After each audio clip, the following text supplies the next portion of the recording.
राजधानी रायपुर से जहां चौपाटी शिफ्टिंग का विरोध अब तेज हो गया है और नगर निगम की बुलडोजर कार्रवाई लगातार जारी है। धरने पर बैठे हैं कांग्रेस कार्यकर्ता और कार्यकर्ताओं को हिरासत में लिया गया। पूर्व विधायक विकास उपाध्याय भी हिरासत में लिए गए हैं। व्यापारी बुलडोजर कार्रवाई का विरोध कर रहे हैं।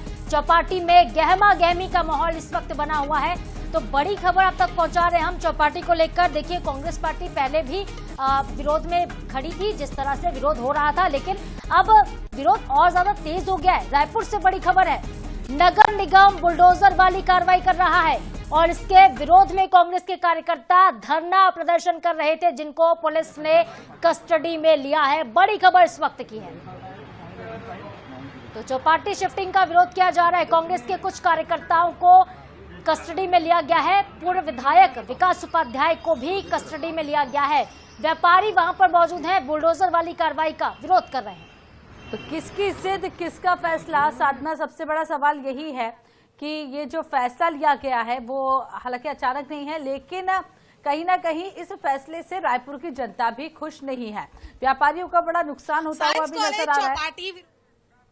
गिरफ्तारी जो है वो कांग्रेसी नेताओं की, कार्यकर्ताओं की गई है। लगातार जिस तरीके से देखा जा रहा था कि निगम अमले की गाड़ी के सामने लेट गए थे रोड पर, और लगातार जो विरोध है वो देर रात से, यानी कि रात 11 बजे से जो ये धरना है वो लगातार जारी है। पल पल की अपडेट हमने INS 24/7 पर आपको दिखाई है कि चौपाटी विरोध को लेकर लगभग 60 से 65 दुकानों को हटाए जाने का आदेश रायपुर नगर निगम ने दिया था, और इसे रायपुर नगर निगम को नगरीय प्रशासन विभाग ने पत्र लिखा।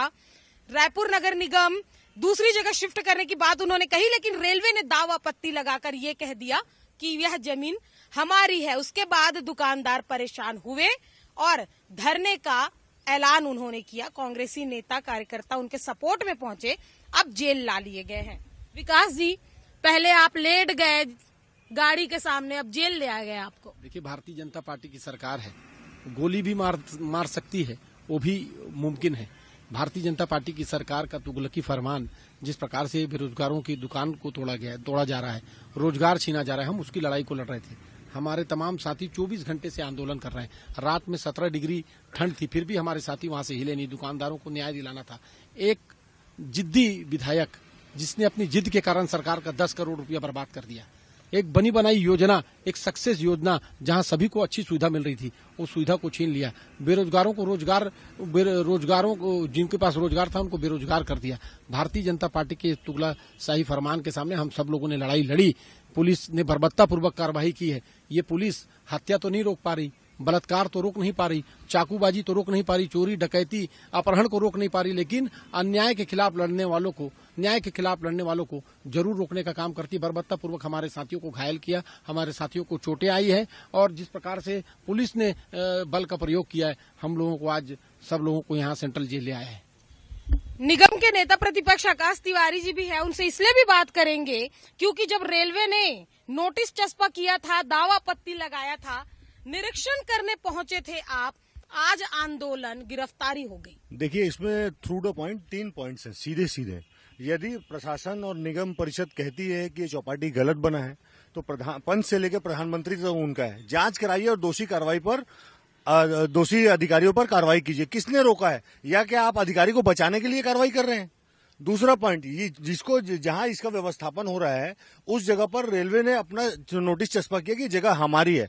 उससे आपकी कोई डील हुई है, उससे कोई आपका अनुबंध हुआ है, या कोई लिखित जानकारी है? ऐसा भी कुछ नहीं है। मतलब सिर्फ एक जिद के निर्णय को पूरा करने के लिए भारतीय जनता पार्टी की ट्रिपल इंजन की सरकार ने उन ठेले वाले 70 परिवार को लाके सड़क पर खड़ा कर दिया है। अब भारतीय जनता पार्टी का ये अहंकार जनता तोड़ेगी। श्री कुमार मेनन जी भी है, पूर्व MIC सदस्य है और वरिष्ठ नेता भी है कांग्रेस के। आप लोगों के समय में भी कई कार्रवाई जो है वो की गई थी, इस कार्रवाई को कैसे देखते हैं? देखिए, पहली बात तो नरेंद्र मोदी ये कहते हैं, लोगों को बोलते हैं कि अगर रोजगार नहीं मिल रहा है तो अपना रोजगार चालू करें। और ये 50-100 लोग, जिनका परिवार मिला के 400 लोग होते हैं, इनकी रोजी रोटी के लिए नगर निगम और स्मार्ट सिटी ने बनाया। स्मार्ट सिटी किसकी बनाई प्रोजेक्ट है? नरेंद्र मोदी की प्रोजेक्ट है।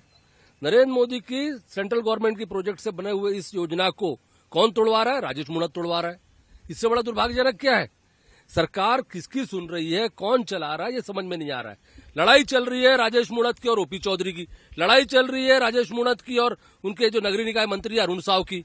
वो अपनी लड़ाई में इस बेरोजगार लोगों को जिस प्रकार से इन्वॉल्व किया गया, उनकी रोजी रोटी को छीना गया, ये अपना दुर्भाग्यजनक है। बड़ी बात एक और मैं बोलना चाहूंगा, उसी क्षेत्र में राजेश मूणा जी की सहमति से शराब दुकान खुल गई। शराब दुकान वहां पर खोल देते हैं वो ओवरब्रिज के नीचे में, और उसी के पास में। अब दुकानदारों का क्या हो? देखिए वो बेचारे लोग, अगर किसी को कोई भी उनके घर में कोई मौत होती है, उनके घर में कोई आत्महत्या करता है या कुछ होता है, तो इसके लिए राजेश मूणत जिम्मेदार रहेगा। इस बात को आप लोग याद रखिए, और कांग्रेस पार्टी उस लड़ाई को लड़ते रहेगी जब तक इनके साथ न्याय नहीं मिलेगा। तो देखिए कांग्रेसी